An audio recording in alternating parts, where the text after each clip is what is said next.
Yeah, I can do a very short one because this topic there's no evidence at all. So that's going to be a very short one. So thank you for that task, Claire. I will try to struggle through this. I do have some experience with this, and I think many of you know about patient-reported outcome questionnaires. And what I will sort of briefly touch upon in my talk is three things. How important are these patient-reported outcome questionnaires in rehabilitation and return to play? And also you need to consider, can we use it at all? And if we can, should we include it, and how should we include it? So basically, patient-reported outcome or self-reported outcome is any report coming directly from patients or persons about a health condition and its treatment. So in some ways, you can actually say that when we're measuring return to play, it's also in some way a self-reported outcome. We're getting information from the player. So, and they are sort of processing this in their minds as well. So that's also a form of self-reported outcome. This is a very interesting survey they did in America and in Norway, where they asked a lot of physios and orthopedics about what criteria should we define successful outcome in ACL injury and after reconstruction. And I will just touch briefly upon this, but I think before we do that, if everyone just could stand up for me, please. So just stand up. I'm not going to say hallelujah, but... and what I would like you to consider is if you think that patient-reported outcome is important in ACL rehabilitation, you stay standing up. If you don't think it's important, you just sit down. So, and I have lie detectors in the room, so if somebody is lying, I will find out later. Okay, so no one dares to sit down. Fair enough. A lot of physios here. How many actually use it? If you use it, you stand up. If you don't use it, you sit down. See, so now you're being more honest. Thank you very much. Okay. Oh, you have to stand up if you use it. Okay. If you use it, how many use, and now this is a very specific questionnaire I'm going to ask for. How many use the knee injury outcome, osteoarthritis and outcome score in their rehab? So if you use that, you will stand up. Yeah. And just stand up those who still do that. And this is what they found in this one. If you ask these experts in Europe and in America, they will say, 83% will say, yes, it's important. So we agree with them. But if we then ask them what kind of measures they use, it will look a little bit like this. Now the course ones can sit down as well. Thank you very much. It's not that course is better than the other ones. I'm just showing that you guys, most of you think it's important. A lot of you don't use it. And those of you who use it would use different things. And this is also what this showed. So it becomes very difficult to gain data because we're all using different outcome scores. And the other thing is that there will also be somebody who says, this is of course the orthopedics who will say it's not important. It's not in here. And some will say that they're unfamiliar with this kind of outcome. Then just consider if you're using an outcome score, and now it's the course again, what is sort of the successful course threshold after ACL rehabilitation? And when they asked these people from the States and from Europe, 75% would say that 80 points is sort of the lower threshold. So you need to get at least 80 points on this score. And the core score can be summarized in many ways. You can do a total score, but you can also do 4 or 5 individual scores. And if you have 0, it's a very bad score. If you have 100, it's a perfect score. So you need to be above, have 80 or above, according to these experts. But what is the evidence for that? Is there any evidence for that? I can tell you there's none, especially in relation to return to play. We did a study where we looked at this self-reported previous knee injury, but also at this course score. And we found, as many as found before us, that previous injury is a risk factor, and it's probably one of those that always comes up, and it increases the risk by a factor of 3.5. But when you use the core score also on these are female football players, and this is baseline, and we're looking at injuries during the season, then if they have below 80 points on these more functional parts of the course, so on the ADL and on the sport and on the quality of life, then that also includes an inherent risk of getting a future knee injury. Not an ACL injury, a future knee injury, anything. So maybe there is some, it makes some sense to use 80 points as a reference point. But this is one of probably the most famous ACL study, and look what about the data here, and look how they are when they actually return. So here you have the Frobel, the Canon study. I hope you know that study, where they're actually comparing surgical and non-surgical treatment of ACL injury, and they couldn't show any difference between those approaches. But you can see there's a lot of those patients in both groups that would actually reach on the sort of the mean. They would, some of them would reach 80, but there would be a lot who would be below as well. So maybe in real life we're not doing that well. There's also a study from Sweden where they actually tried to do some reference values.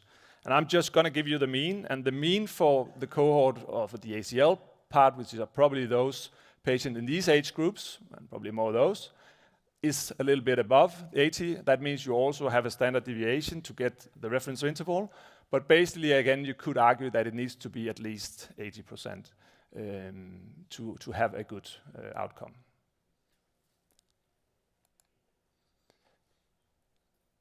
The problem with many of these outcomes, and the reason I think we need to use them, is because we don't want the doctor or the physio to interfere too much with what's actually relevant for the patient.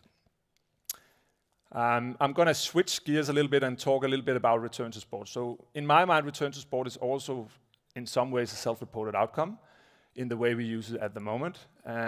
This is from some of Claire's studies, and here we can see that these sort of very subjective sensations or psychological issues are very important. So it's very important that we measure those. I agree with Claire. And there are different ways to do that, and Claire just touched upon this scale also yesterday. And there's also another scale called the knee efficacy scale, self-efficacy scale. And you can say the making of this also shows some of the problems we have when we make these scales, because when they did this scale, you can see it actually has sort of 4 categories.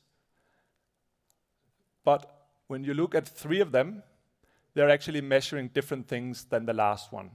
And basically, just by a quick look, you can see that the last one actually is asking something related to the future, so future events. And this is also the one that has been shown to be sort of the most predictive. So that means you cannot just ask any question and then think it's going to predict return to play or recurrence of injury.